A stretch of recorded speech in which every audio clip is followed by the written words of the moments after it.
This morning, NBC News investigates family farm subsidies. David Rockefeller, family farmer. According to new records, he and other wealthy Americans have all received government checks from the $14 billion a year farm subsidy programs that are supposed to help needy family farms. And now critics are saying enough is enough. NBC senior investigative correspondent Lisa Myers has more. Good morning, Lisa. Good morning, Meredith. As often happens in Washington, this is a case of good intentions gone amok. These programs were set up decades ago to provide a safety net for family farmers. But we found that the beneficiaries now include the rich, the famous, and some who don't even farm. This is the Pippen with the rebound and chance.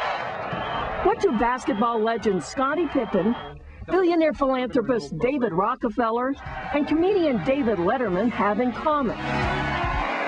All have received thousands of dollars in farm subsidies. That's right, farm subsidies. These names are among new data available today on the internet, detailing who collects subsidies and how much. There's a lot of money being spent on people who probably have nothing to do with agriculture, don't deserve the money, and don't need the money. NBC News reviewed subsidy data from the Department of Agriculture going back to 1995. We found that Scottie Pippen's farm in Arkansas has received $289,000. Calls to his lawyer were not returned. David Rockefeller collected $533,000 for farms in New York. Billionaire Lee Bass collected $831,000 on his properties, according to the database. His office would not comment. Also, former Secretary of State James Baker received $185,000, mostly in peanut subsidies.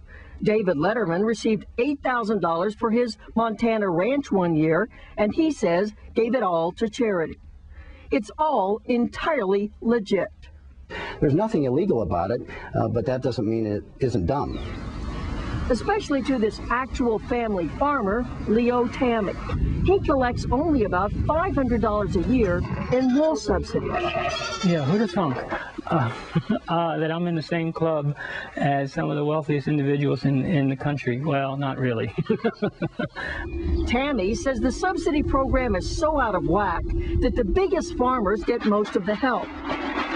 And money goes to any individual whose land qualifies, even if he doesn't farm. And all I can say is that, that's an egregious misuse of the program. For example, we found 82 farm subsidy recipients living in Beverly Hills and 264 on the Upper East Side of Manhattan, neither known as farming communities. As for the Agriculture Department, officials tell us they are simply following the laws written by Congress and are proposing reforms that would cap subsidies somewhat for the wealthy. Meredith.